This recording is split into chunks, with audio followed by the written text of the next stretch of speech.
Hello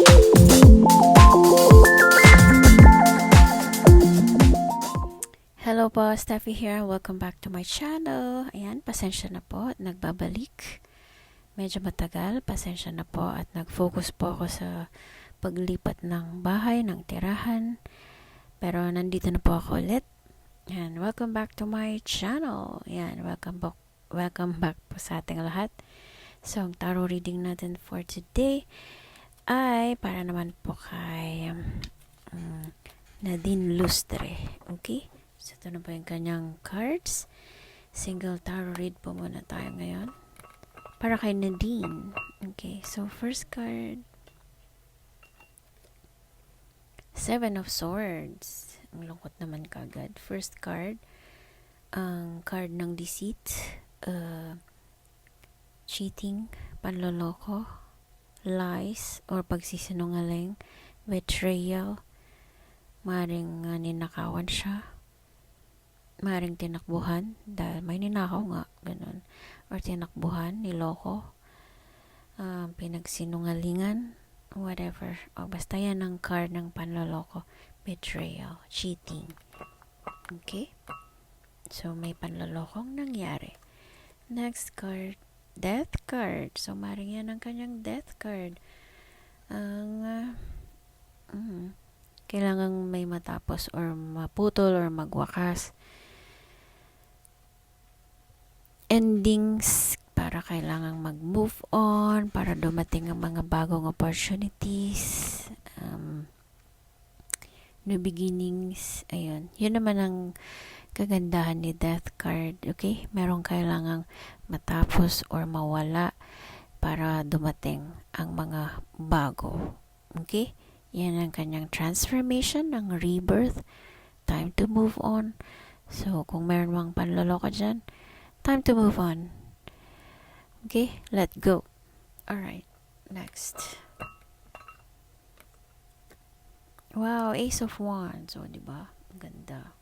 So, after ni Death cards na merong new beginnings, ito nga si New. Ace of Wands. Inspirado. Okay, very inspired para gumawa ng mga bago, mag-create ng kanyang mga artworks. Yan ang kanyang craftsmanship. Yan. So, mga bago, maring bagong business, bagong project, bagong program, anuman na kanyang nais gawin. So, yan ang mga bagong paparating sa buhay ni Nadine. Okay, next card. Knight of Cups naman ngayon. Okay, yan ang kanyang Prince Charming. Sino naman kaya si Knight of Cups na may dalang cup of love? So, love is in the air. O, diba? So, may pag-asa. Kahit may death card dyan, kahit merong natapos, merong nawala, merong namatay. Ayan, may kapalit na mga bago. Bagong creation, bagong project, bagong pagkakaperahan. Meron pang Prince Charming. O, diba? Bagong love. Love is in the air. So, sino si Prince Charming? Next card. Wow, the Fool. O, ayan. Yan naman ang kanyang mga adventures sa buhay. New beginnings. New pa rin. O, diba? So, may mga bago dito kay Ace of Wands. Ito mga bago pa rin. New opportunities. Taking the leap of faith. New beginnings, new start, new paths, new roads.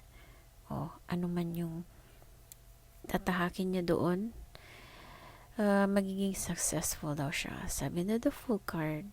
So, kahit na very adventurous, kahit na may mga dangers ito, kahit may mga risks, may mga disadvantages, tatahakin pa rin niya, susuungin pa rin niya. Ayan.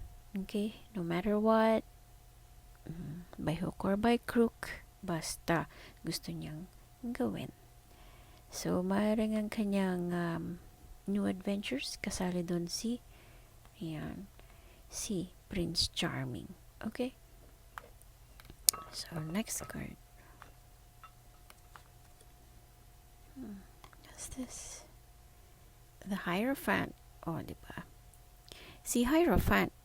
Okay, so maring ito yung bagong contract, Maring pumipirma siya ngayon ng bago.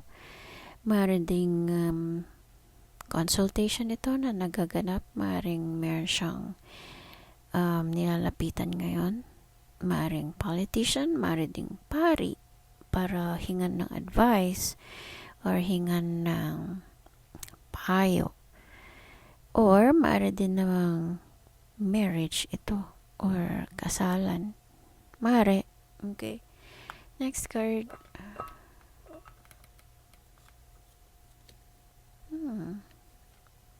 Si Nine of Swords. So, ayan. Si Nine of Swords, ang kanyang anxiety, maring depression, nag-aalala, worried, maraming iniisip, na-stress siguro.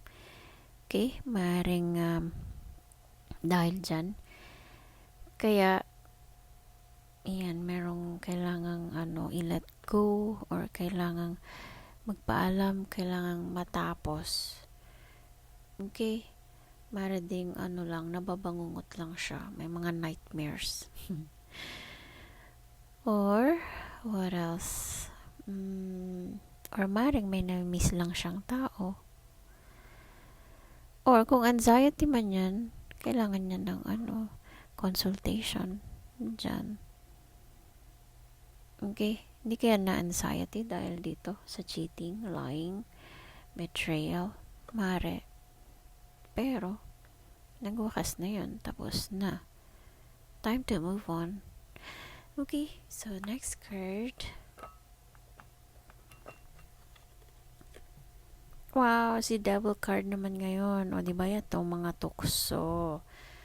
Maaring mga bisyo, alak, what else? Obsession, envy, anything na evil. Ayan si Devil card, mga tukso, addiction, greed, envy, materialism, what else? Obsession, or maaring obsessed lang siya sa mga alahas, sa sapatos, mga mamahaling bagay, or natutukso. Okay, layuan siya. Sana yan, iwas lang po, lalo na sa mga bisyo. Okay, so last card na po para kay Nadine Lustre.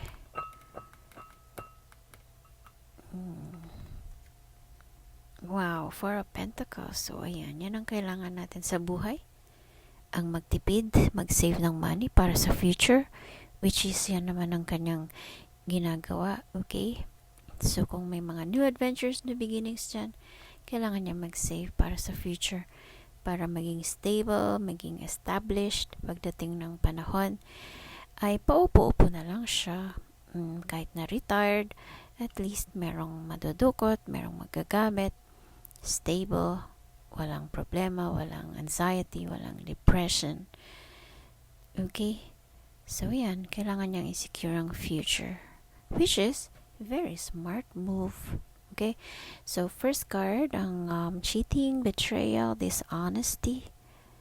Last card, ang kailangan niyang i-secure ang future by saving money and working hard para maging established pagdating ng panahon. Okay, so yun pa yung tarot reading ni Nadine Lustre. I hope you enjoyed, and thank you so much po for watching.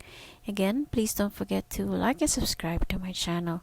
Abangan nyo pa yung susunod nating tarot reading, or click anywhere around the screen para mapanood po ang next na video. Shout out to my best ever family. Light and love to all. Bye for now.